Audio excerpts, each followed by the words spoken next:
Recording in progress. Oh my God. We can see each other. Woo, finally. Oh man. Okay. So for everybody that didn't get the last 40 minutes of podcast, no, actually, so we're going through and we're trying to do the Zoom so everybody can get video and audio again. And this morning we had some tech difficulties that we have been fighting with for about 40 minutes. In a minute, it'll be 40 minutes. And that was fun. So no, she says that's why the fan's on. So we are now up and running, and hopefully this will turn out okay. Hopefully the audio will do well. We were having problems with headsets and mics picking up depending on what devices they were putting in. Yeah, so we're still trying to give everybody the video version. And now that I've said that, I realize I should probably look at the camera while I'm talking to everybody, because you can see me if you're listening and watching on this. So outside of that, we can jump in with just a little bit of fluff on the inside here before we start the actual podcast audio version. And everybody can follow along here, video, just a little extra content for everyone. But I did teach a beginner beekeeping class this weekend, which is the first time I have taught Beekeeping 101 in something like 3 years. Oh, wow. So wow. It had been a little bit since that has happened. And I was not using my presentation. I was using a presentation that was designed, because what I was doing is there were a couple of individuals here in Austin that normally hold a class, and they were both going to be unavailable. And so they asked if I would be able to teach the class in their stead. And I was like, oh, sure. You know, I've actually taught a class for one of them before in the past. And I was like, yeah, that's no problem. I can do that. And so they sent me the PowerPoint. I reviewed it, like literally a high level overview, kind of, okay, we're talking about this here and whatnot. And added in a couple of screens in there just so I had my contact information and the information for the podcast as well. And then whenever like we started, right, that was a completely different story, because when I started going through their presentation, my brain kept wanting to fight the order that it was going in. And so you were not used to that flow. Right. And I would stop, like when the next slide would come up, I was like, and I told everybody, I was like, okay, sorry, this actually doesn't make logical order sense in this regard. We really should be talking about this first, because it leads in better to this over here. So I gave them, for the most part, all the information that was in the slides, not necessarily in the order that it was supposed to be in the slides. And the class, they have the class listed as a 4-hour class. Oh. Hang on. Uno momento. Okay, never mind. They have it listed as a 4-hour class, but then on the time frame, it shows that it's only to like from 9 to 12:30, right? So the information alone, back in the day when I've done these classes, Mom, put on your headphones. We can't hear her. I can't hear her. I can, though, and she's playing the podcast, so I can hear me talking in the background. Hi, Mom. Natalie says hi, and put on your headphones. This well, is not you don't. It's playing from your phone. I can hear it in here. Like it's coming out the speaker of the phone, not your headset. She's having the same tech issues we are. She's like, but I have them on. And I'm like, but it's not playing through them. This was a bad day for tech. It is. Okay. So back over to this little course that I was supposed to be teaching. Yes.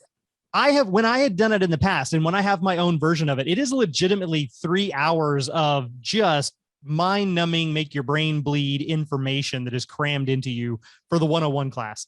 And so I gave them that warning up front. And when I said, but this is really honestly like a 4-hour class, because they also have a Hive demonstration in the middle of it where they take you through and then they stop and they want you to go out and they want you to actually look at a hive and show them different pieces of the hive, which is fine.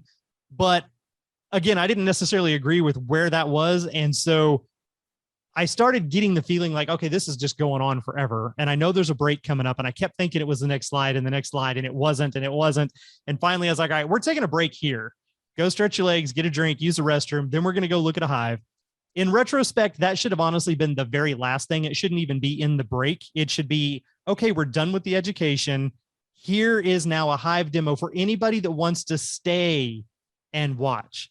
Because Absolutely. It takes too long. Right. When we did the Hive demo, by the time we came back in, we already had less than an hour to complete everything else. And there was still, an hour and a half of information in there. And so unfortunately, there were a couple of individuals that had a hard stop at the 12:30 mark, because that's what the time frame on the schedule said, even though it says a 4-hour class above it. So there was a couple of people that had to like duck out and stuff. And I felt really bad, but it was such a weird and jarring experience to go through and do somebody else's when you've been that divorced from it for so long, because I did that one in the past. And then I've created my own version that follows what I think is more of a logical flow about when you lead into the next subject. So my brain kept trying to interject that, and it was not flowing well. That's funny you mentioned that, because exactly the same thing happened to me, because I have taught that exact same class way back then, and it didn't follow my logic. Whichever logic, everybody has their own logic. I'm not bashing the logic of the other slideshow, but it didn't flow through my mind the same way. And so just like you, I had to redo the entire thing, and I cannot see myself presenting that old slideshow any longer. And I disagree with some of the content as well. So that's the other aspect of that. But yeah, putting in the middle a whole practical hands-on session where you have to actually gear up, do the smoker, go and look, and everybody's got questions, because that's very exciting. Oh yeah. But that should be kept for the end of the class or for another follow-up. Yeah, that's what we do. Two. And that's the kicker. They have a 201 class. They have a second level advanced beekeeping where you should be then all hands on, and you should light the smoker and put on the suit. So I was a little caught off guard by it. I knew it was coming, so I was prepared. I had all my stuff there, and I was like, all right, we're going to do it, because that's what it says to do. But then as I was trying to go through and do it, I was like, this does not follow the path that I would think. And it's not even that the information is wrong. It was just in the wrong order for my mind. My mind was like, no, we shouldn't talk about that first. We should talk about this, because this logically leads into that. And your questions from here that you're asking now would have already been answered had we talked about this first. Right. Yeah. I focus on different things too. There's things that are much more important for me to teach people than what's traditionally being taught. So there's things like survival stock, local bees, management, vertical, horizontal. There's all kinds of things that I talk about that you don't hear in other classes. Yep. So that doesn't even begin to cover what I talk about. Yep. So it doesn't work at all. Yeah, that is exactly kind of what I was running into. Now, a fun little side note though, there was a young lady in the class who was sitting in the back row who is a listener of the show, of the podcast. Oh, yay! And whenever we were still checking people in and signing people in. And so as they would come through the door, I'd be like, hey, what's your name? And I'd check them off the list. And she was already in there. I'd already gotten her name checked off, and somebody else came in. I asked him something, and then I went over towards the door to like look out in the parking lot. And as I'm walking towards her, she's looking right at me, and she's like, I hadn't told anybody who I was. It still said on the screen, the original teacher and presenters up there. Well, it was the voice. She listening to me talk, she was like, are you John? And I was like, yeah. And she goes, from the Hive Jive podcast, that John? And I was like, yep. And she's like, oh my God, I love your podcast. So like, I got to shake her hand and stuff, and it was really awesome. It was really cute. So that was a little flattering. I had a little moment where somebody was like, oh my God, I know you. I've had that. You're coming into the Hays County Beekeepers Association to present, and I'm like, I'm bringing in a celebrity, y'all. John's coming to talk to you. I did actually tell everybody in this class too, because there were some people that had other questions or wanted to know like if I was doing anything else. And I said, well, actually, I do have one coming up for Hays County, and if you wanted to go actually join that. And I gave them like the dates and times and location. So we'll see if they show up. There was one lady there that is an older lady who was very enthusiastic, and I think she will actually show up. She's tried to go to the San Marcos meeting before and got there and like nobody was there. And so she was a little discouraged by that. So I was like, oh, well, there's another one coming up. if you're in Hayes County, this one's actually Hayes County anyway. So go check it out. And I was like, and I'll actually be presenting that next one. So she's going to come check that out. So that'll be cool. That's cool.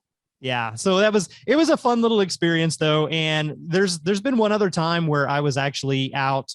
It was at one of the conventions for the Texas State Association. I think it was either that or it was the Austin area beekeepers seminar that they had. They haven't done it for a few years because of COVID, but it was one of those two things. And somehow I got railroaded into teaching a class on planting for pollinators.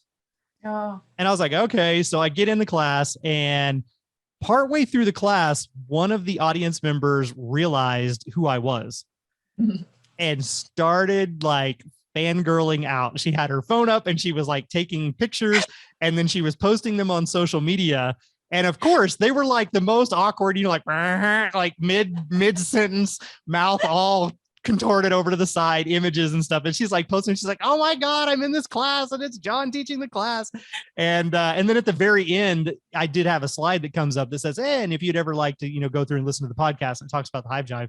And she came up afterwards and she was like, oh my God, it's so awesome to meet you. Like partway through it, I was like sitting there thinking, your voice sounds really familiar. And then when it clicked, I was like, oh, and I was taking photos. I was like, yeah, I noticed that, but I thought you were taking photos of like the information on the screen, which also to me is humorous because rarely do I put information on the screen. It's usually images and that's it. So. That's funny. I would have blurted out and it was just, oh my gosh, it's John. I would have just interrupted your class, your presentation for sure. That's what Charlie does.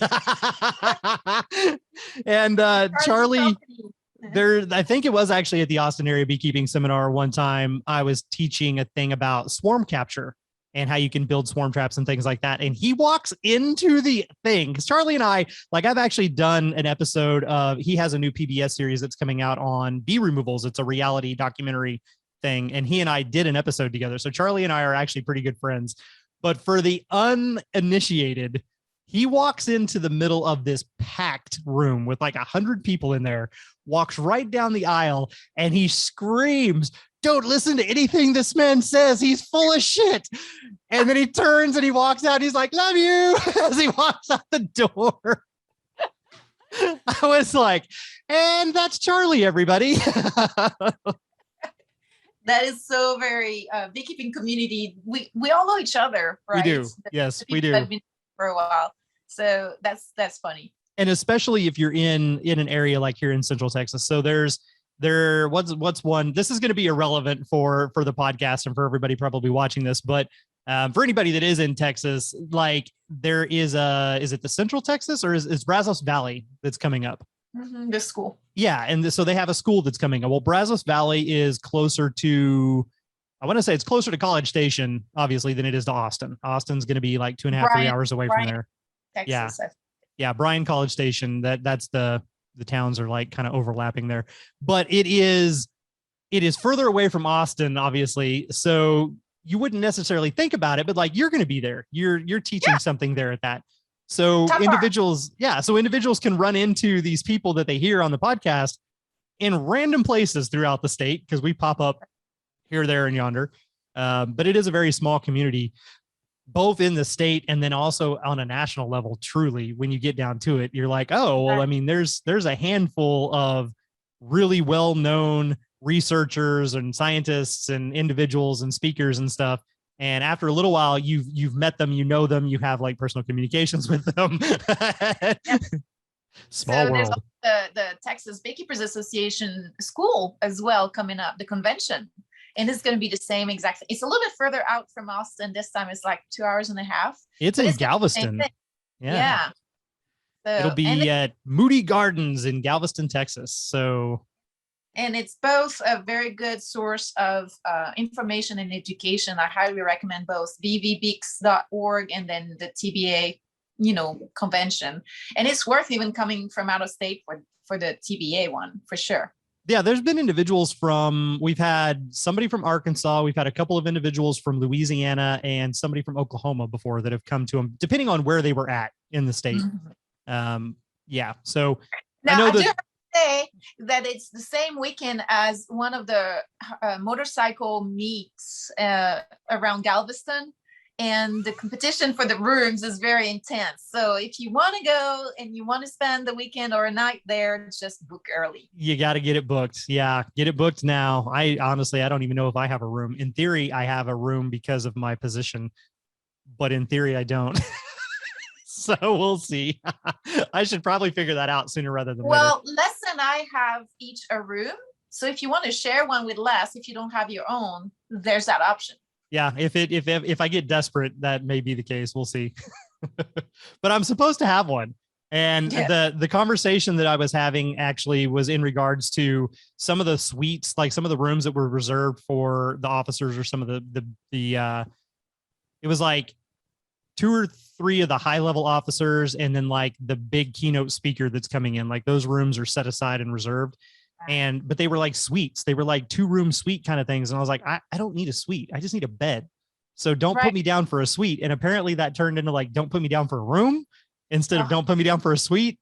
And she was like, but you told me you didn't need one. I was like, I said I didn't need a suite. I didn't say I didn't need a bed. Like logically, you're not gonna sleep in the hall. Damn sure not going to sleep in my truck in the parking garage. So anyhow, all of that to say that we're going to lead into today's episode. Right. This is a big, long-winded introduction to today's topic, which is?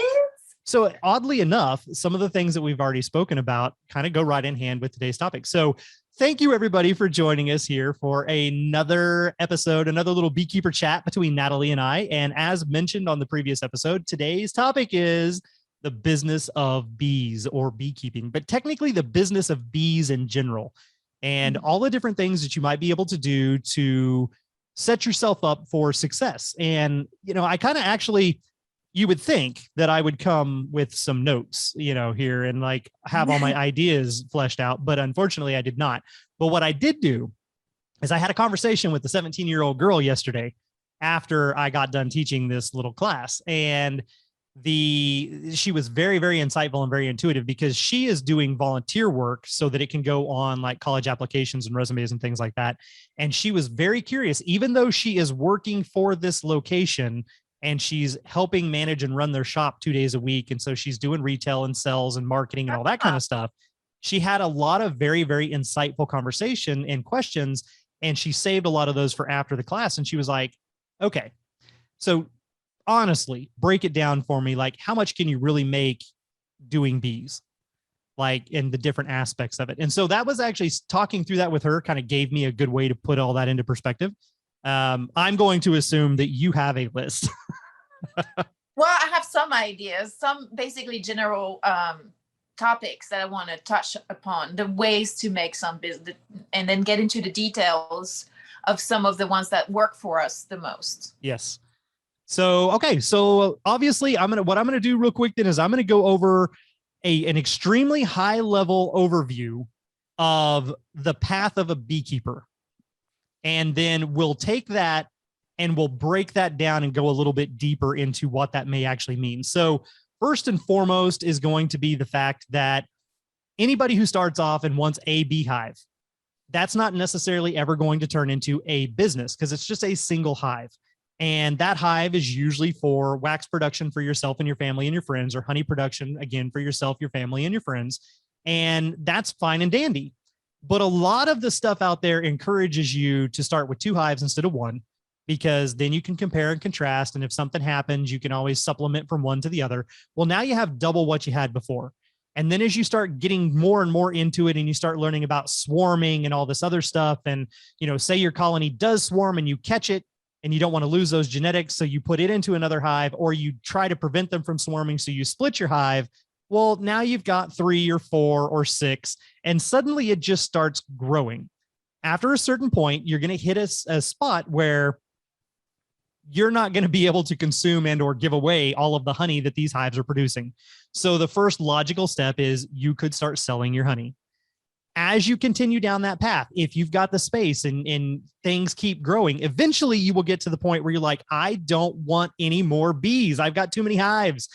But yet there's I know it's a foreign concept to some people, I know. Natalie's like, there's no such thing. She's addicted. Bee hoarder. You're a bee hoarder. So you might hit that area where you're like, man, I don't have a lot of land. I don't have a lot of room for these bees. So I can't go through and do that. I can't keep having hives. So instead, maybe you decide that you're going to start making splits and selling those splits. Maybe not, but that is another logical option that could happen. You could start selling bees. Further down the road, as time goes on and you become well versed in beekeeping and you are very confident in your skills and you've got a lot of experience under your belt, you may start mentoring, or that may turn into a consultation business. And it just kind of keeps evolving and growing. You may eventually say you didn't start selling your nukes, but you got a ton of bees. And now you're thinking about, well, I've been raising queens and they're really awesome and I love them and maybe other people could use them in my area. So maybe you start raising and selling queens. There's all these different little things that can happen. They're all a logical progression of beekeeping. And I was told way back in the day when I first moved to Austin, and this cracked me up. It also was like, it kind of dumbfounded me, just the perspective that it was coming from. But I had like 5 years of education on my own, going through and reading and researching and doing all of the digging that I possibly could, reading every book, pulling out everything from every public library in my area, finding anything that I could to be able to go out and help get my hands in a hive. I had a friend in Kansas City that had a hive, and then there were people out north of Kansas City that had multiple hives, and I could go and actually try to experience what beekeeping was like and help out and get more education from volunteering, right? Being like an apprentice kind of scenario. Then when I got to Texas, that all changed and I started the Master Beekeeper course and I started joining the clubs and then becoming officers of the clubs. And my business that wasn't even ever supposed to be a business started growing and expanding, and like all these things happen. But I'm about in the middle of that logical progression where at the time I was going on between 30 and 50 colonies. And I was like, man, I need to start figuring out what I'm going to do here. I need to maybe start selling some of these, making nukes off of them, something. And when I was talking to one of the other local beekeeping individuals and establishments, they informed me that I was copying them. There's no patent on selling bees. I know. And the funny thing was, because I started talking about, well, I've been raising my own bees and I've been doing these own things and I do my second gen bees and that's what I use in all my colonies. And they were like, well, that's what we were going to do this year. And you're just copying us and you're just following all the steps that we followed. And I'm like, how arrogant of you, first off, because in reality, those are the only steps you can take. That's a pig farmer tell another pig farmer they're copying them. I know, right? Right. Hey, you know what? I'm going to start raising cattle, and I'm going to build an enclosure for them. I'm going to call it a corral when I put them through. And I think the other part's going to be a chute where I run them through a chute so that I can get them into different places. I might need to build some sort of just maybe like a shade little enclosure where they can get underneath there, get out of the sun. And I'm probably going to have to put in a pond, or at the very least buy, a big water trough or something, yeah. And then sorry, I'm stealing your ideas. I'm sorry. I'm so sorry that, I'm stealing all that. Or, for all you hunters out there, I'm going to go get a feeder and I'm going to put corn in it. And I'm going to put corn out there. Yeah, you can't do that. That's cheating. I do that. You can't do that. That's mine. Yeah, exactly. Yeah. So, and I'm not raising cattle and I'm not the hunter. That was just, me being goofy and from being stuck with kin in a room for 3 years, those things sink in. So, but yeah, it shocked me at I don't know. I mean, arrogance is the only thing that comes to mind for that, but also like you're not really doing, like, you and Les have a great thing. Like, we all rise together. We help pull everybody up. I'll get to that right away. Yeah. And we're all going down that same path, right? So you can't be mad or jealous at another beekeeper who is doing the only things you can do with bees. They're selling honey, they're selling bees, they're doing whatever, they're consulting. Now you can stop and say, you've had a hive for 3 months. Why are you consulting with somebody else? You don't even know what you're doing. Like, you can do that. That drives me a little crazy. I'll be honest with you. I've had people that have done beekeeping that don't even have a winter under their belt, and they're sitting there and sharing their expertise. They're putting videos on YouTube and Facebook and saying, this is how you do it. You know, it's a very high learning curve. The learning curve is huge. And I think that until you've had at least one season, one winter, you don't know beekeeping. I would actually say 2, because the whole first half of your second year, if your colonies survive the winter, that whole first half of your second year are things that you would have never done in the first year because the colonies were not big enough. So you need, honestly, 2 years, 2 winters under your belt. And then by all means, if your colonies are surviving and thriving, go teach somebody else how you're doing it. So I see people wanting to start making money with bees. They are in the end of their first year or in the middle of their second year.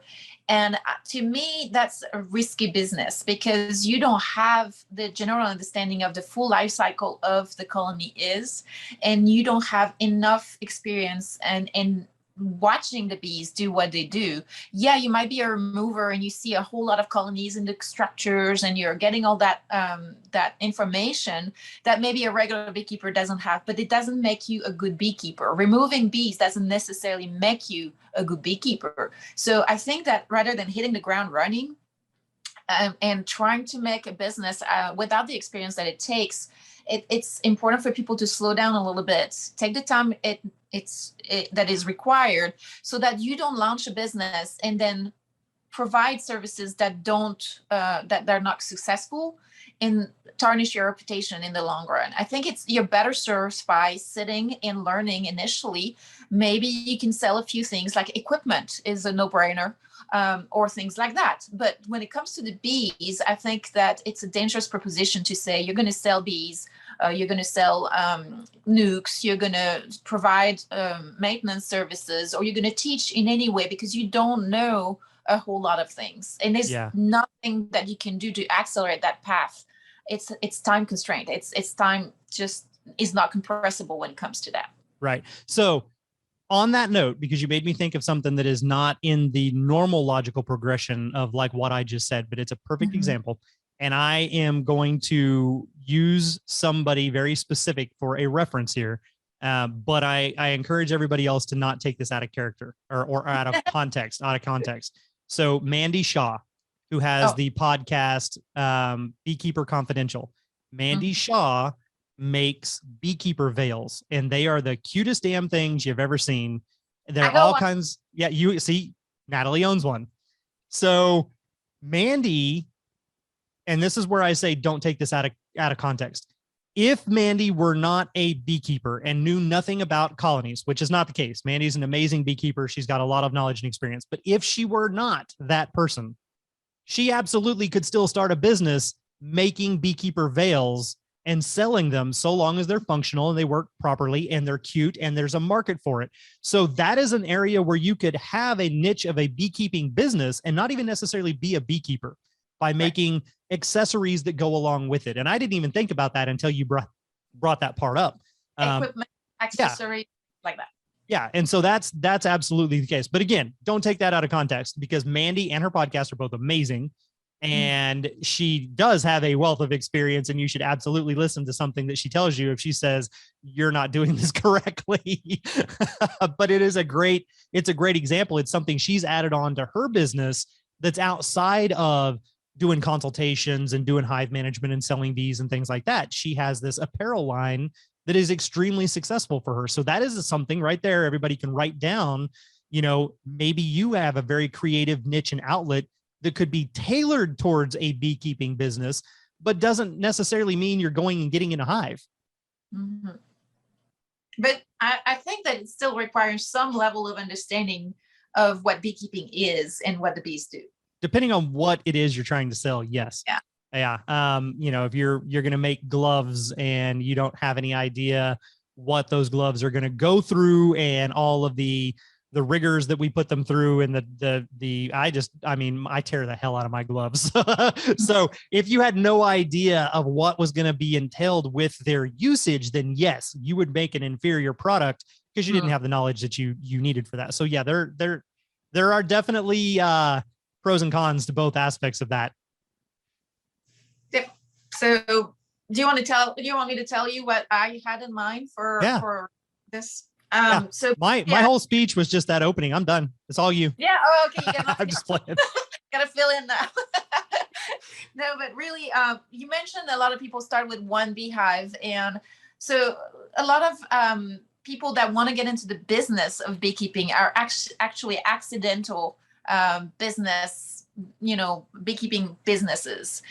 They start with one hive, and then, like you said, they get more, or they are able to split, and they're successful. And bees have a tendency to explode, and just kind of split themselves. So you end up, if you're successful, with more colonies than you need. But if you're more driven, and you have a purpose on, and you know what you're trying to do, and you want to start a business, what I would really recommend, and that's true also for people that don't want to start a business, is instead of starting with one colony, minimum should be two, because it's an insurance to not lose your initial investment.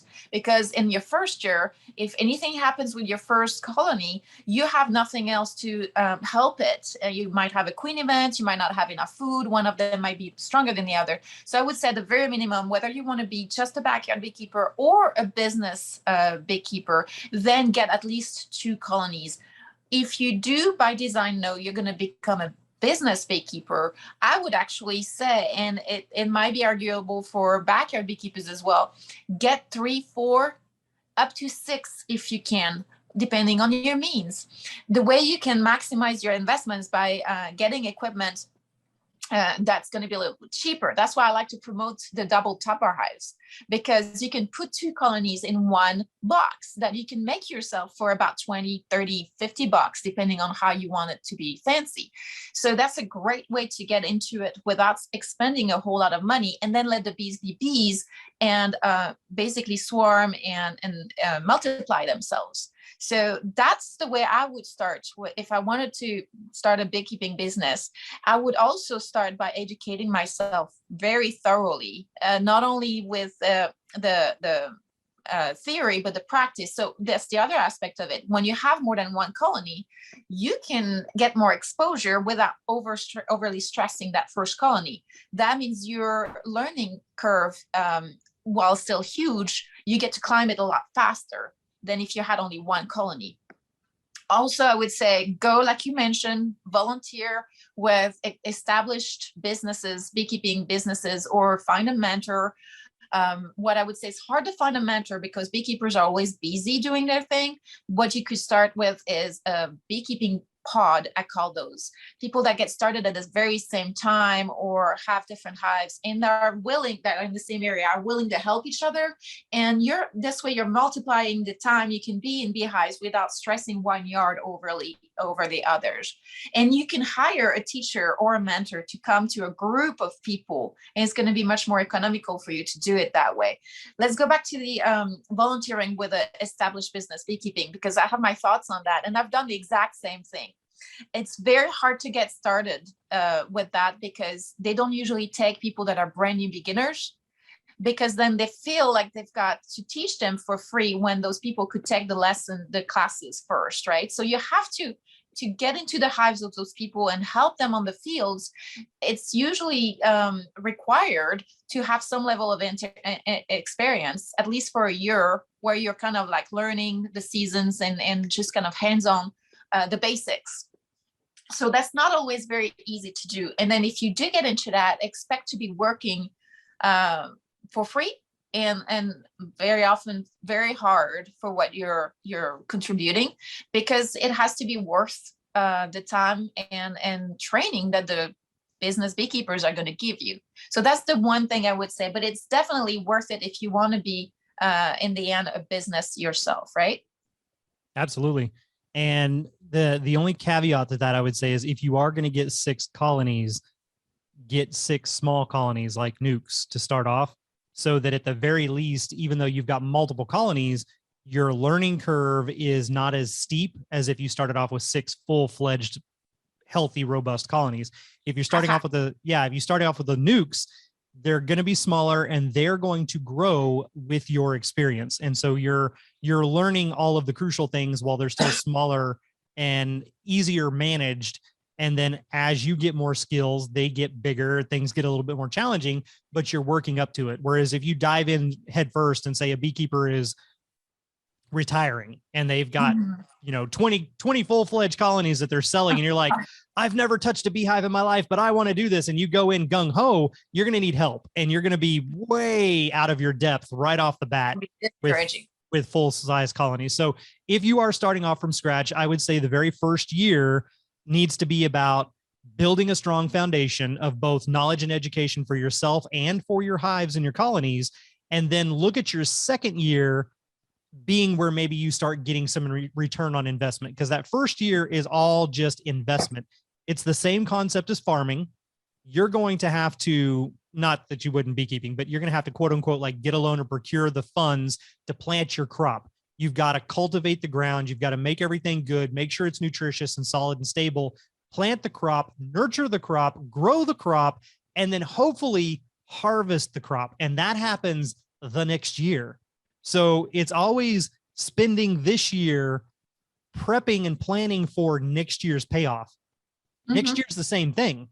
The bees that you're working on this year are going to be next year's honey producer. And so that's next year's payoff. Don't ever look at it as an instant return on gratification, like right then, because that's not the case. You got to play the long game, regardless what you're doing in that whole beekeeping business world. Absolutely. It doesn't happen overnight. And usually, actually, a lot of the beekeepers that get into the business do so to pay for their addiction. Like that ends up being an addiction where you cannot have enough colonies. And at some point, it gets to be so expensive in equipment alone, right? So that you end up having to find ways to make it profitable so that you can pay for your addiction. It's what ends up happening. Once you get a certain level, it can be very profitable. That's why some people will get into the business of beekeeping full on and invest sometimes hundreds of thousands of dollars, buy entire operations or inherit them from their family. In the case of commercial beekeepers, I'm thinking, because you got to have money to make money in this case. If you start from just a few hives, it's going to take a lot longer to establish yourself, to grow your numbers, to develop your practices, your documentation, your classes, your formats. Everything is going to take some time for you to develop.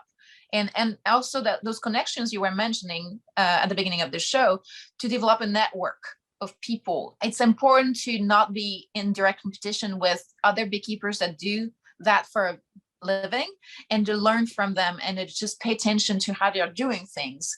Not necessarily because you want to copy them, but because those are smart people that are doing things that are working for them. And then you take what works from them and you make it your own.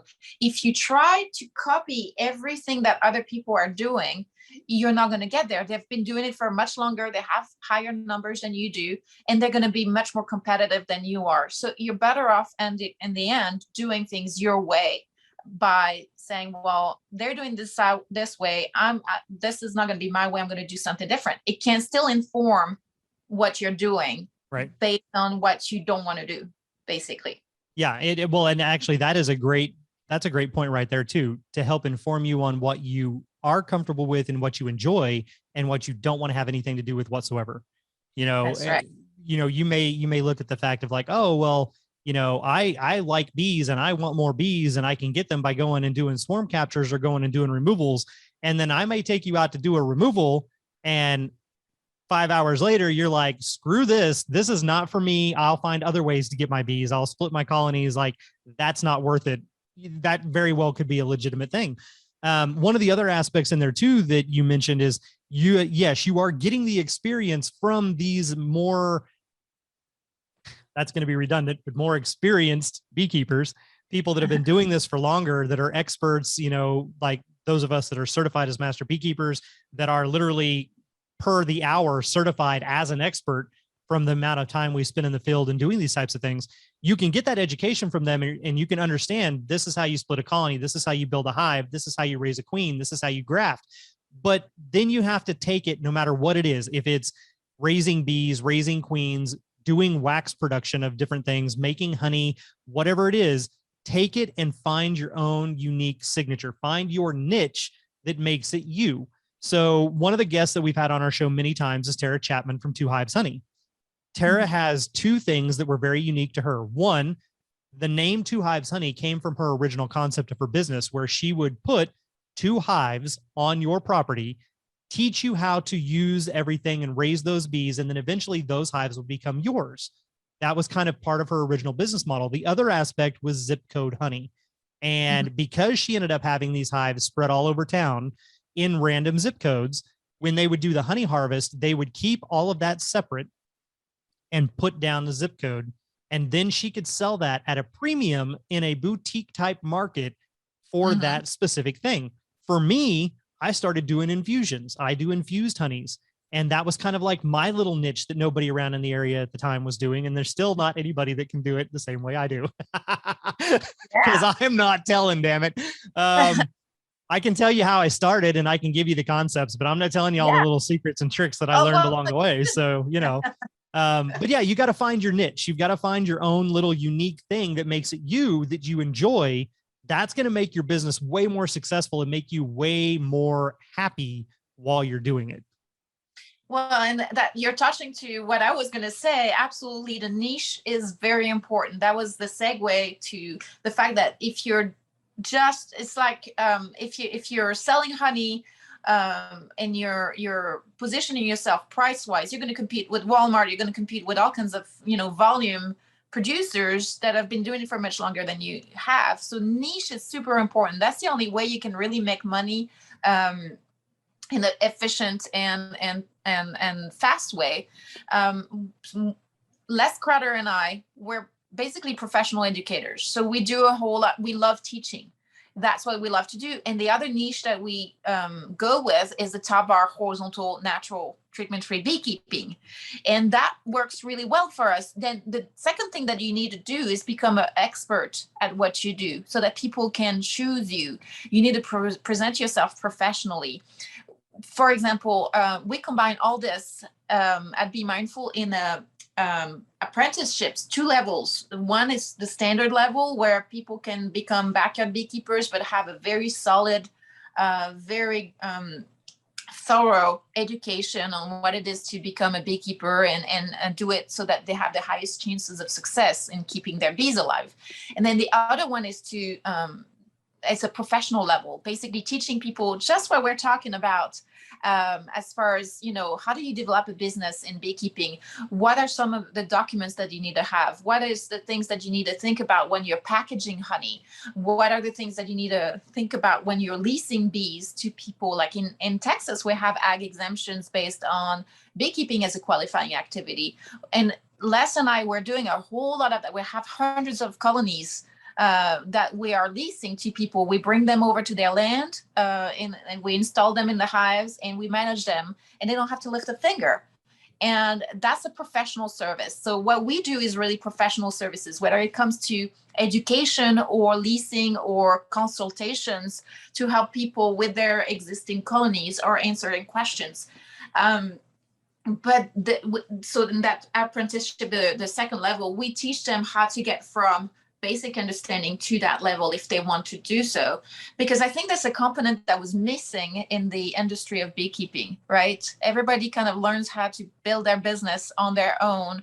And like you mentioned earlier, Les Crowder says always, together we rise. So we have shared our documentations for contracts and agreements, our pricing sheets and all this stuff. And that's where the idea came from, that we can make something of service to the community of beekeepers that want to get to that level and don't have to reinvent the wheel. So niche is super important, but it goes through when you get started. The key is to be successful with your bees and get the right education, like you mentioned.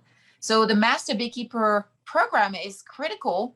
Apprenticeships are critical. Hands-on practice is critical. And when it comes to the bees, local survivor stock I cannot beat that subject up enough. That's very important when you want to be successful. So that education combined with good bees is going to help you be successful. And if you're successful in keeping your bees alive, then only can you build up a business that's going to be profitable. Yes. And as far as that education aspect of it, you hear us talk about like the Master Beekeeper program a lot. It is not just down here. So if you're listening to this and you're not in the state of Texas, there are many states out there that have their own master programs to go through and actually do and get that certification. And they're all a little bit different, but Georgia has an absolutely phenomenal program that you can even do online. And Florida has a program. I want to say that Washington State has a program. Ones that just a few that I'm familiar with right off the bat. So if you're not right here with us, that doesn't mean that you can't do that. You can still go and find that level of education if you so choose. You may have to do a little bit of driving and traveling because like down here in Texas, when we do our program, there's twice a year that you can take a test. It's usually April-ish and October-ish. This year, the other thing that it does is it usually follows one of the major beekeeping schools or events in the state. So that way, a lot of people are already coming to that location. So you may have to drive a few hours to get there to take your test, but a lot of the study and everything is done on your own at your own time at home, things online, videos, tutorials, books, different things like that. So don't think that it excludes you from those types of scenarios. Like it is absolutely out there and available, and you can find that if you so choose to go that path. You don't have to, but if you want to, I'm just saying it's not a Texas only thing. Like you can definitely find that. Yeah. And I wouldn't be who I am. And I wouldn't be the host of the natural beekeeping segment on the Hive Jive if I didn't say, take what the education as a whole, and then have a critical mind. If there are things in there that you don't agree with, like I do not agree with any of the treatments, because to me, the bees are supposed to do the work and they can do that. So I still did the Master Beekeeper and I still recommend it, even though things like treatments are being taught and explained and sometimes pushed in some of those programs. But I think that you can take the good information and what is not agreeing with your philosophy, you can leave to the side. That's what I did, and it worked out for me. So that's kind of one of the caveats I would mention about the Master Beekeeper programs and all kinds of education. Yeah. You have a lot of 101 classes that will teach you about if you don't treat your bees, they will die. And a single hive living on its own without any treatments proves that it's not correct. So to me, that's still a valuable source of education, very much so. And I think it'll make you a better beekeeper if you do the master programs, the apprenticeships, and all that stuff. There's several people that offer you want to go to reputable classes and read reputable books. Be careful, be wary of the YouTube channels with Joe Blow that's kind of telling you, with a big, thick, smoke blowing in the air that you should be doing it this way, you should be doing it that way. And very often what you have on YouTube is a lot of repeated myths that are not necessarily considering the superorganism itself. Right. And they're more for the comfort of the beekeeper. They've been passed on from commercial beekeeper to commercial beekeeper without people having the critical mind to question some of these things. Yeah. In the opposite, they're passed down as pure wisdom. And I'm sorry, but I've got a critical mind and I don't take for granted what I hear. I just double check and I make sure that it's correct and it works for me first. So I am going to have to add something in here real quick because it made me laugh.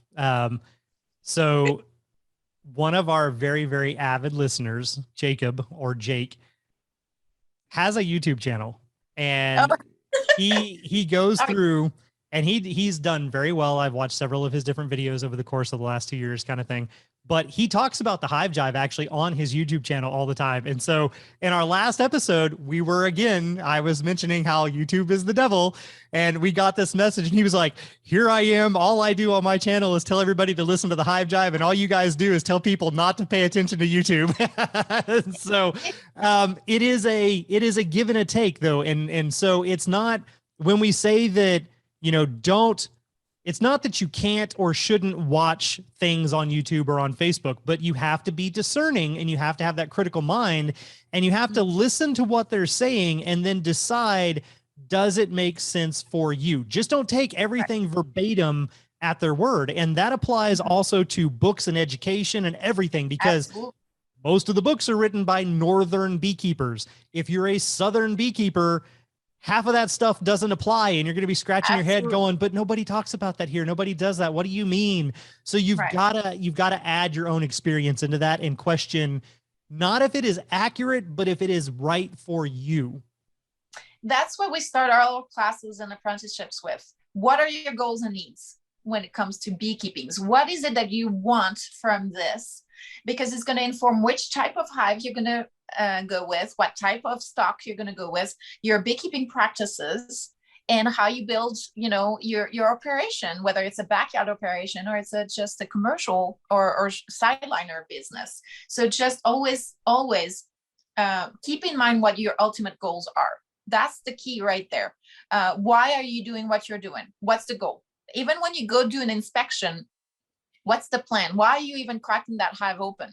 Right. So it's always the question that a beekeeper, a good beekeeper, a successful beekeeper should keep in mind. What are the goals?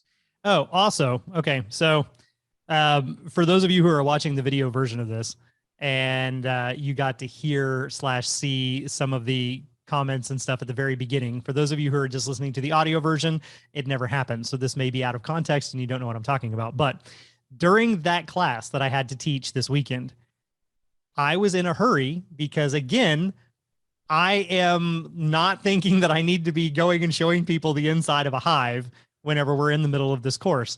And so we go out, I show them how to suit up, how to light a smoker. I go out into, they're in a protected bee enclosure where they can't get stung, but they can see through the screen and I can hold stuff up there to it. So I go out and I purposefully pick the smallest colony I can see to do this, because we don't have a lot of time. I don't need to do this 3-stack box that's over here beside me and go through 3 boxes. I just want to pull out like 2 frames, show you some things on it, put them back up, and we're going to go back into the classroom. And me, being a master beekeeper and being extremely knowledgeable, still, you can screw shit up. Okay. So I started off, I open up the box, I'm talking through the stuff, but people are also asking questions, which is distracting you from what you're looking at. And, I was more concerned with what frame I was pulling out. Looking down from the top, I can see that the 3 frames in the center have the majority of all the bees on them. The 2 frames over closest to the edge don't have any bees. Looking straight down there, there's no bees. So I pull out the first frame, and I always start with the one at the edge so that I can make room to work my way through a Langstroth. And as I'm doing that, I have a young individual asking me, well, but why? We always started in the center.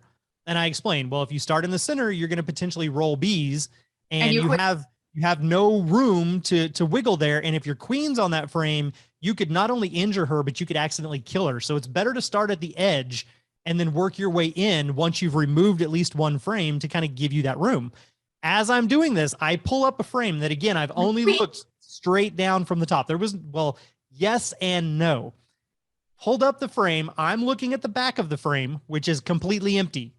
The front of the frame is facing the screen. And as I pull it up, I say, I'm going to set this aside. I'm not even going to look at it because I know there's nothing going on here. I'm going to move in now that I've made the space to get towards the center. And the young individual inside the observation area goes, but what about that queen cell in the middle of the frame? And at first I was like, surely she's using the wrong terminology and she meant queen cup. And I flipped that frame upside down, and I'll be damned if there was not only one right in the middle of the frame, 1 giant capped queen cell.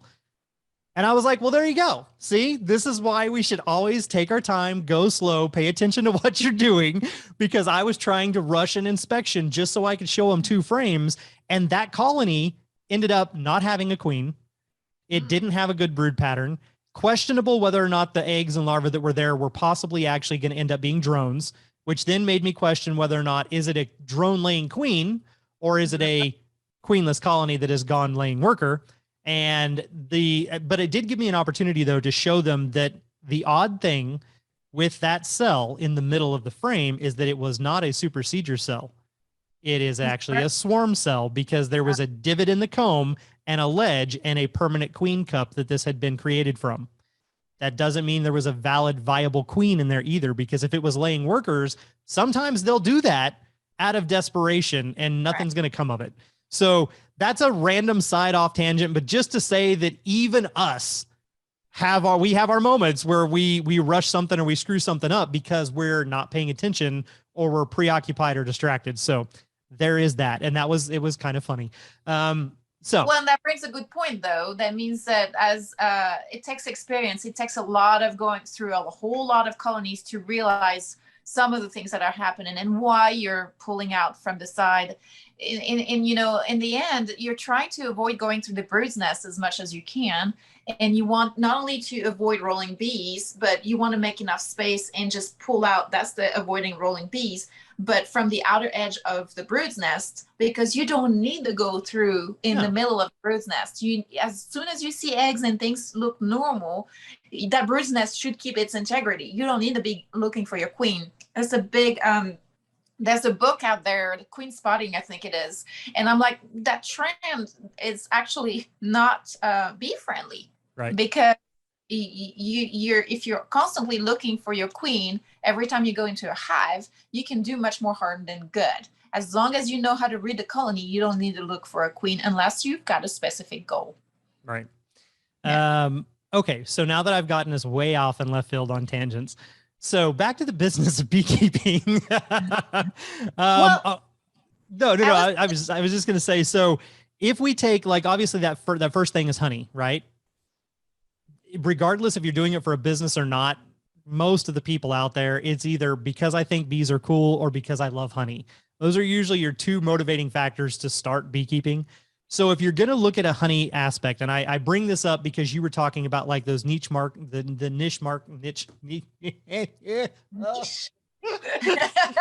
I've gotten myself all tongue tied now. When you're looking at your different markets and everything that you could potentially compete in, some of the things that come up is, like you said, price. You do not want to compete with those big box stores. And I've mentioned on the podcast before, if I ever charged you what truly went into that single jar of honey, you would never be able to afford it. So don't try to keep up with the box store. Half of the stuff isn't coming from here. It's not coming from your state or your country. Sometimes it may not even be pure honey. It may be mixed and adulterated with other stuff. So don't try to compete with that. Your product is unique to you. It is amazing and it's one of a kind. That stuff they buy in the box store is all purposely mixed together and homogenized to actually be uniform. So every time you buy it, it's consistent. And that is not the reality of beekeeping. You'll never have that honey again. That honey that you took right now from your hive and you tasted it, you will never have that honey again, because every year the flowers and the bloom cycles will change. The different mixtures in there is going to change. The flavor and palette of it's going to change. So be conscious of that and actually don't do yourself a disservice. Charge what it's actually worth for you. So if we look at just that aspect, absolute bare bones minimum, I don't care where you're at in the United States, bare bones minimum, $10 per pound of honey. And that is just the honey. That is not counting the jar you're putting it in, the time and effort that you've done to create the labels, the cost of the labels, any other little thing that you've done to make it yours and make it unique. So $10 per pound minimum. Now, to give an example, because like you said, we like to share our stuff. My small hexagonal glass jars, they are a quote unquote 9 fluid ounce volume. Honey weight wise inside that jar comes out to 14.5 ounces of honey weight. And so there's a difference between liquid volume ounce and weight pound ounce type thing. So 14.5, and I think actually it's 12.5 honey weight, 14.5 total weight when you include the jar, the lid, and everything. It is just shy of 1 pound. Mm-hmm. But I'm selling those 12 ounces or 12.5 ounces of honey weight at the $10 mark because it is in a fancy glass jar that's reusable with a metal lid. It's got a fancy sticker on the front of it. That is stupid low compared to the rest of the competition in this area. Yes. Yeah, you I'm and I have looking, had those discussions. I'm I mean, looking at one right here in front of me. Her name is Natalie. She blows me out of the water whenever it comes to that, but her stuff is marketed and sold in a more unique manner than what mine is. And Natalie, you and I are both blown away by Tara. I'm just right under Tara. But that's I but I that's just but when you look at by volume, it's oh yeah, damn near $20 for the same thing that I just mentioned on mine. And I'm like, oh my God. Like her wholesale on one of those was $18, and that's wholesale, not retail. So mine is 20. So that's the thing, yeah, actually right there with Tara. What we're doing is we're being niche. right. She's got more volume, so that's where she makes the bulk of her money, but she's still in a niche in boutique style honey. And that's what I do, boutique style honey. However, I don't do as big of a volume because that's not where I make my money. Right. I make my money on professional services. And there's the finite volume of that too, because that's not your main thing. And you have a finite volume of it. You absolutely should and can charge more. That's right. I make quite a bit of honey. I do just fine with that price where it's at, and I'm comfortable with that. It scales up as you have a higher volume, your price per volume drops. As you go down and you have a smaller container, the price per volume goes up. And that's how you should kind of go through and base your stuff. But that is, again, the bare bones minimum. Do not ever sell your honey for less than $10 a pound, period. Mark it up, put your time in there, put your creativity in there, compensate yourself for that. And keep in mind, it is finite. You will not have problems usually selling your honey. You're going to usually have problems getting honey to everybody that wants it. That's usually more the challenge. So make it worth it. Put the price on there that is actually worth it. So I wanted to, because you had brought up the big box stores, I wanted to use that as a good kind of segue point to talk about one of those business aspects of how to price your product. That's where you should start. From there, it's up to you. As creative as you want to be, as unique as you want to be. A lot of the stuff that Natalie actually sells looks like they are already ready to be like a wedding or a party favor. Like they're high-end, fancy, high-class gifts that you can buy and immediately give to somebody. And they're they're boutique, but they're very cute and very presentable. So it's well packaged, well marketed, and therefore you're paying for that aspect. Exactly. It's not about volume, it's about quality. And what's important is to also educate your customers and how you market that product to them. What's the message behind it? It's completely raw, because there's raw and completely raw, by the way. There's yeah, I know. No, what was it? Ultra pure raw. It was one of the ones that Ken and I did on one of the Patreon honey tasting episodes. And then the whole top inch was froth and foam. And I scooped out a dead bee and a mite.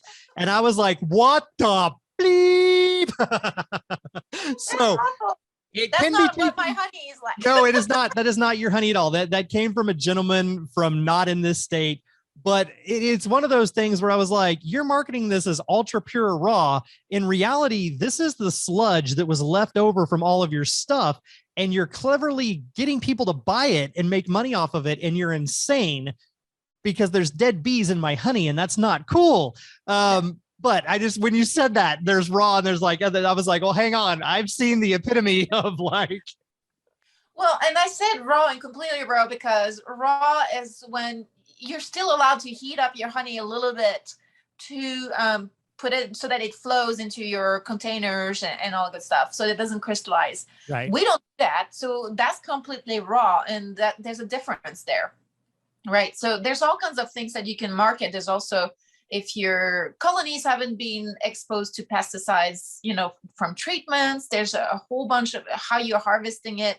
If it's by area, by season, there's all kinds of, it's all about the marketing and what you do with your product. And I think that you can command more for your products when you make it more specific and more niche. Like you said, niche is a big thing.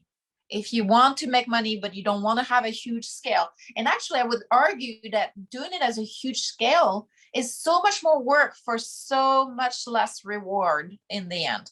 Yeah. There's a proportion that's not kept there. Yeah. So something to keep in mind as well. I wanted to go back a little bit for a second before I let you move on to your next point. You were talking about packages and nukes. Oh, that's way back. Okay, yeah. Yeah, that's way back. Packages and nukes was, I think it's important to see how both evolve.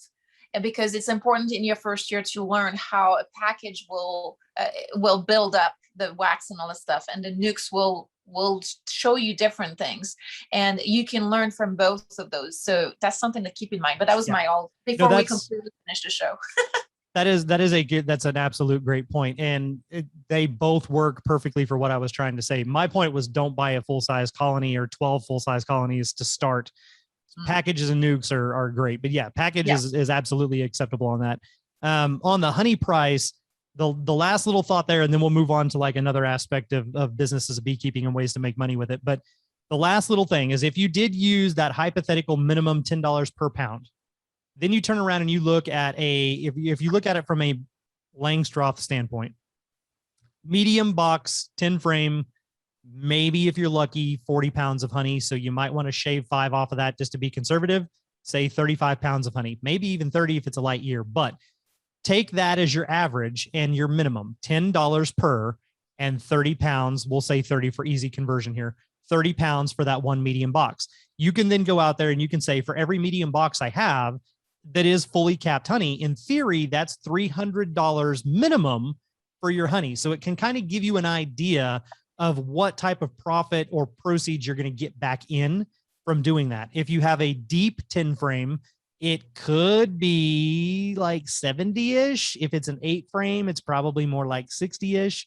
And you can go through and use those numbers. So I just wanted to kind of give you that general idea of how you could hypothetically contemplate what you could get, or what your rewards, your harvest could net you. This year, I went out there and I was looking at stuff and I was like, well, I have X amount of boxes. However, only a sixth of those boxes have anything in them. So you couldn't really you can't just look at the box and be like, well, there's 12 boxes. So 12 times 30 times, 10, blah, blah, blah. No, because those 12 boxes might have had 2 or 3 frames in each box that had any actual capped honey in it, and the rest of it was empty. So really, you might have 1 box of full honey. So those 12 boxes still net you $300, like kind of look at it that way. That brings me to another point I think that we should make, is that you should diversify your income making elements. Because what if you put all your eggs in one basket and you're all about honey production, and there's a bad year or a bad production, that kind of takes down your income by that much. If you have a mix of honey production, professional services, classes, teaching, selling bees, renting bees, or maintaining somebody else's, then you have a little bit more, and speaking engagements, by the way, once you get a little bit more knowledgeable, then you get a little bit more of a diversified package that's going to allow you to be safe in your income. The other thing I like personally is having a cushion of recurring revenue. That's going to help you do the other things. And if something happens with your honey production, then all of a sudden you've got a backup, right? Personally, when you're focused only on honey production, you get to have all the work that comes with the bees, all the hard work of the extraction, all the hard work of marketing and finding your customers, and cleaning up your kitchen, your commercial kitchen and all that stuff. And I don't know about you, John, but that's, I'd rather not do a whole lot of that, because I'm already doing all the rest of the stuff that you need to do anyway to get to that honey production. Yeah. And I can get some of those activities that underpin the honey production to make me some money in the process. And you do the same thing. And I think Terrace does the same thing, and a whole bunch of people do the same thing. But it's important to remember that it's not all in one basket, even if you choose one main component, right? So the honest to God truth is, if you are only going to sell honey and that's it, you will not ever make a living or enough money to support you, let alone your family, unless you are a packer producer, or producer packer, or packer shipper, meaning you are actually not in the business of raising your own honey. You're in the business of buying honey from other people and reselling it. You're a broker. That's the only way. Because if you are a distributor or a packer, because then you now have this, endless volume coming in from other sources that you can constantly sell all year round.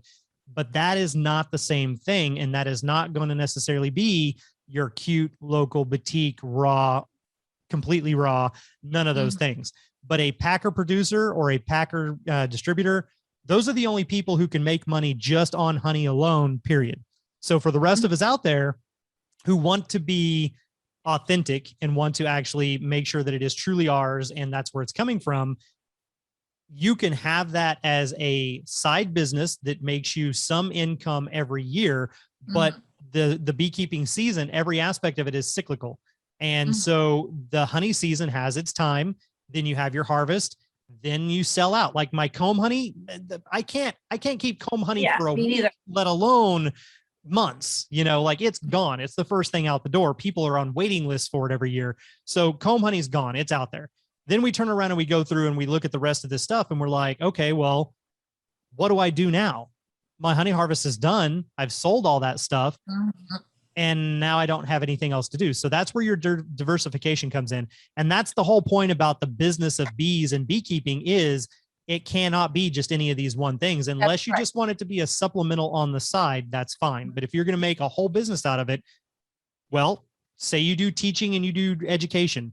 Guess what? In the wintertime, when your bees are tucked in and nothing else is going on, that is a great time for individuals to learn how to get into beekeeping because they need to start that next spring. So over the fall and winter is the best time to teach them. That can supplement that time of the year. Yeah. Now you've got some income from going out and speaking and doing those engagements if you are qualified to do so and comfortable to do so. Some people are like, I don't want to stand in front of a room of people. Nope, not me. So maybe that's not for you. So if that's the case, maybe you have, like we talked about, this other thing where you make some sort of equipment or garment or accessory and you sell those, or you make jewelry. Maybe you make bee jewelry. There's Be Amore here in Austin that does bee themed jewelry. So maybe that's your thing. If not, we can move down into some of these other aspects like selling bees, raising bees to sell bees. That in and of itself also has a time frame. So your honey is going to take care of your summer and part of your fall. Teaching may take care of your winter. Your spring is then going to be selling bees and nukes and things like that. But now you got the summer. What are you going to do in the summer? So there's all these different aspects to the season, and you have to be able to find something to give you that residual income all year round to be able to survive. And it takes a lot of work and a lot of diversification if that's all you're going to be doing. And we can make a parallel to what we need to do for planting for our bees, right? Where you have to have different activities or forage in this case throughout the year that is going to serve a different purpose so that most of the year is covered. Other activities like pollination contracts for some might be an option, or removals, right, John? So other things that you can do. And unfortunately, that is my summer, which is the crappiest time to have to do that type of work.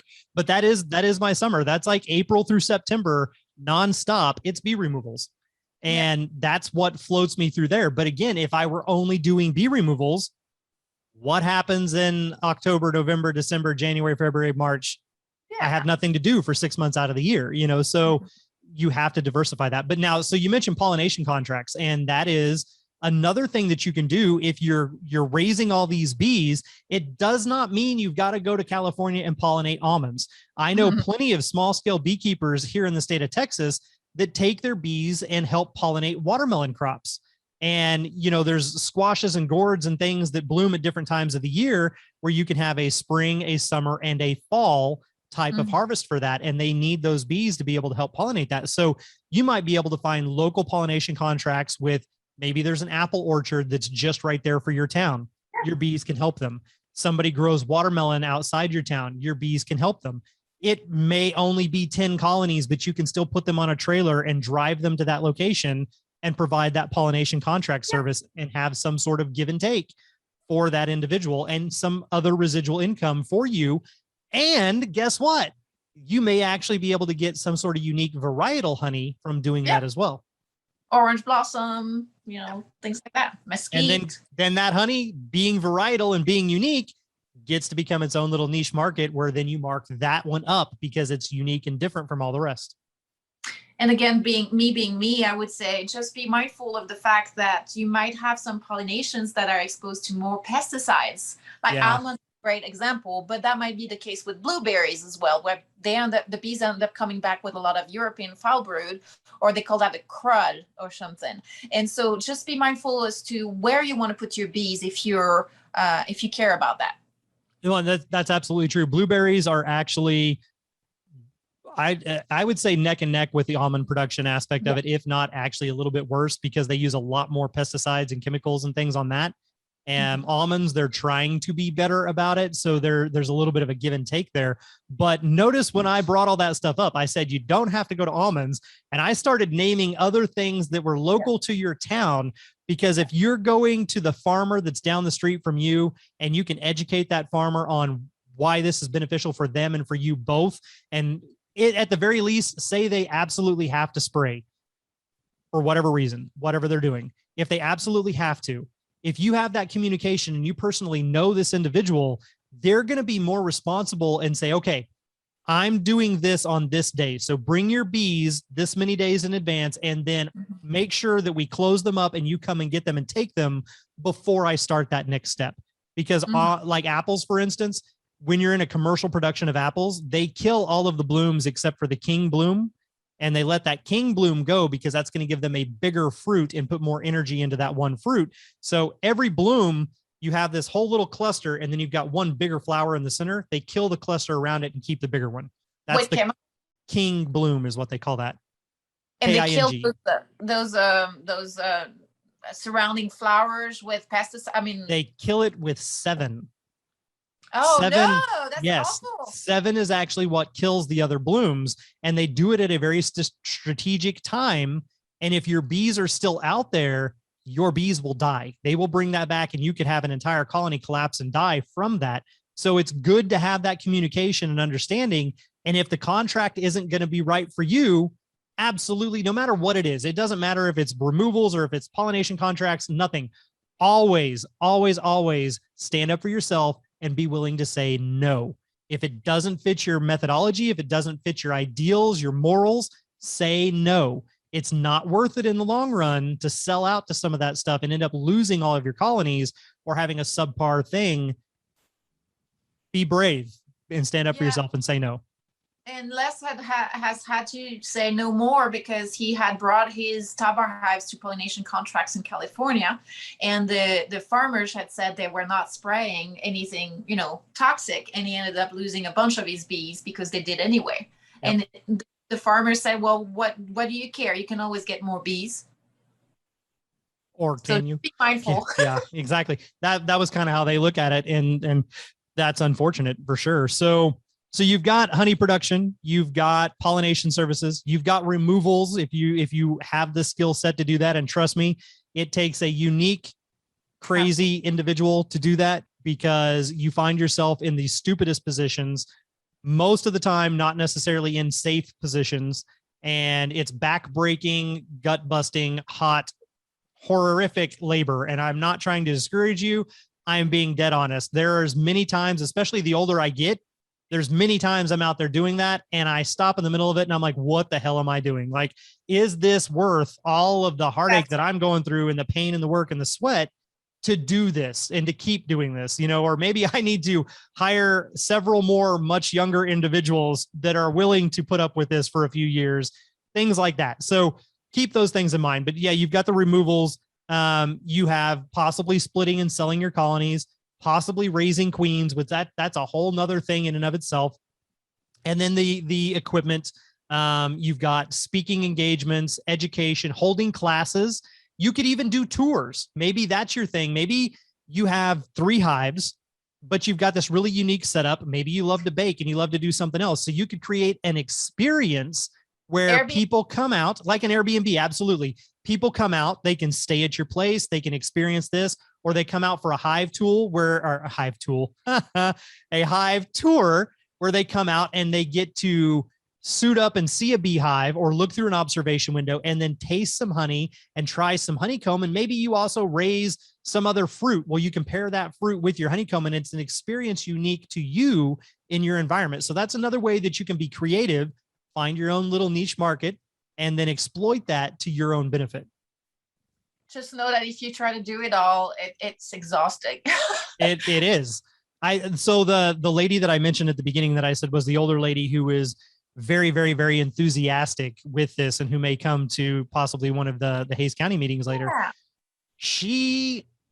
She and two other individuals, and two of the three I told needed to all go talk to you. So haha. They were all like, oh, could you mentor? You do consultations and training. Could I hire you to do this and to consult and all this stuff? And I was like, well, I mean, technically, yes, but unfortunately, no, I have too many things going on at the moment. I can't take on very many new clients because I'm already spread way too thin with everything else that's going on. So I then will turn around and try to refer them to people that are more appropriate. So she is in Hays County. I'm like, well, Nathalie is actually part of Hays County Beekeepers Association and she's got Be Mindful. That's the person that you need to go talk to. Mm-hmm. The other gentleman has land in Africa and wants to set up a business over there to help bring in revenue and profits for individuals. And I was like, I was like, you don't need to talk to me. You need to go talk to Nathalie. And I gave him your information. I told him about Be Mindful. And I was like, she has literally been there, boots on the ground, finding ways to make this work with the resources and things that are available in Africa without trying to import all the stuff and everything else to make it work with what you've got. And I said, she is literally your one-stop shop. It's right up the alley of what you're wanting to do. So definitely look forward to that individual reaching out to you as well, because again, awesome.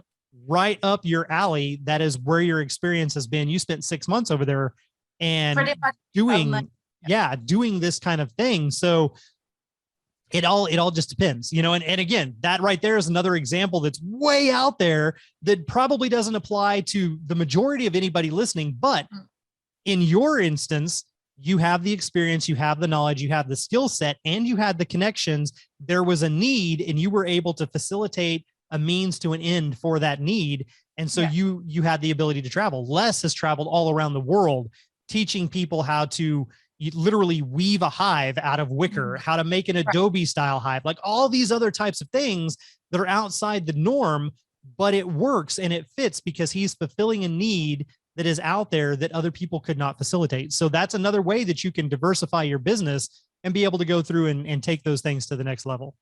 Well, and that kind of leads to community outreach. I mean, we're building our business because it's a means to an end when it comes to community outreach and spreading beekeeping to people that would not otherwise have access to it, and in ways that it's not too expensive and it can create a dignified income for them.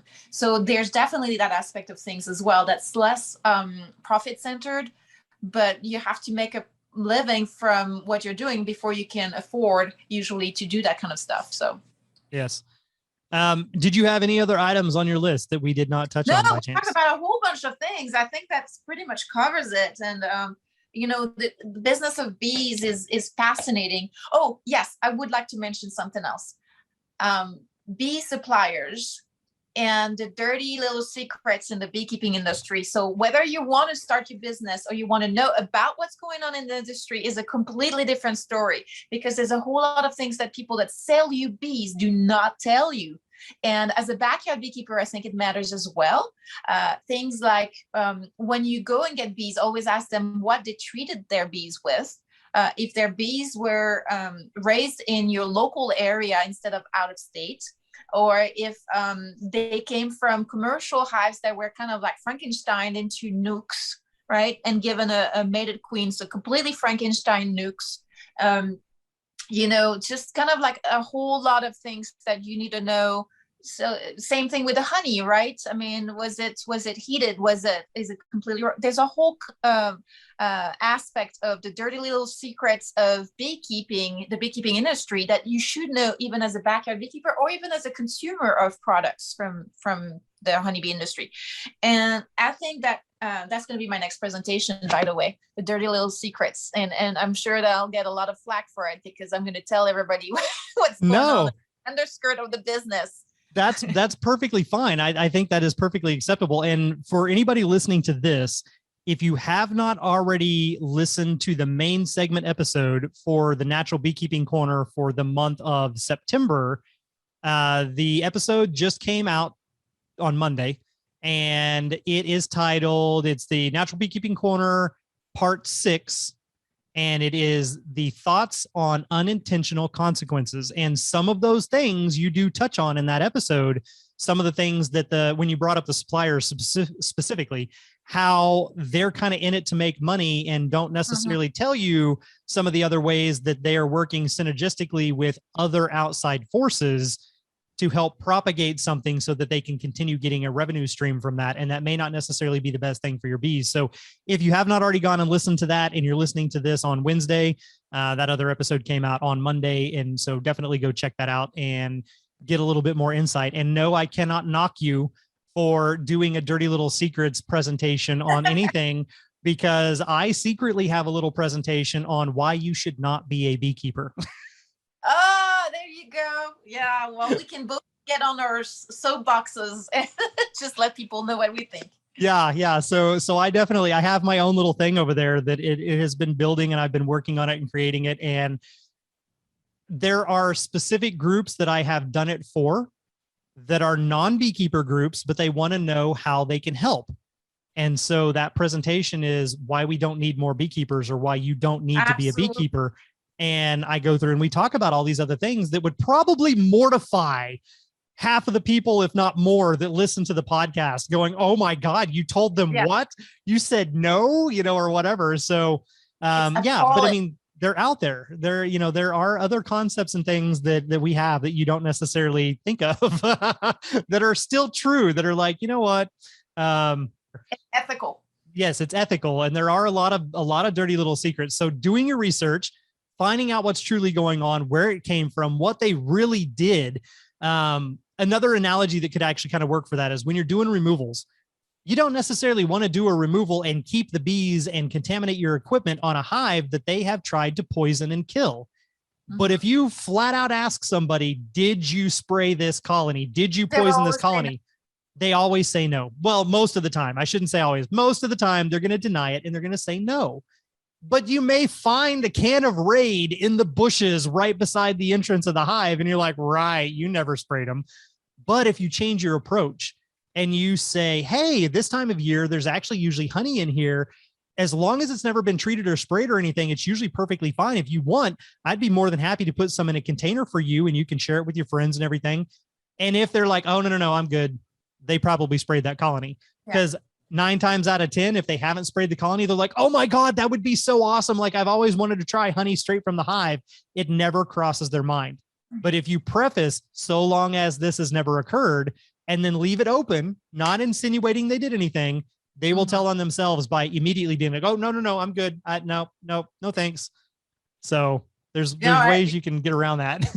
Yeah, it's the same as asking the question, what did you treat your bees with, instead of did you treat your bees? Yeah. If you did you treat your bees, they might say no. But if you say, what did you treat it with? They'll say, well, blah, blah, and then you'll know exactly what happened. Yeah. What type of mite treatment do you use whenever you go through if you have a problem? And don't do it in a negative context to where they're going to feel like they have to be defensive or that they're going to be, chastised, but do it in a way that makes it feel like they can have an open conversation. You're going to get the information that you need, and then you can take it and do with what you need to do with, and, let them do their own thing. And then, for future use, hey, this individual is going to do X, Y, Z. So keep that in mind. Yeah. That was a random little twist there at the very end. So dirty little secrets. Yes. Oh, gracious. Well, thank you everybody for tuning in for another little beekeeper chat here with Natalie and I. And we both greatly appreciate it. And thank you for your support here on Patreon. We absolutely appreciate that. And we look forward to talking to you again next week, where we will be discussing a hypothetical thought process.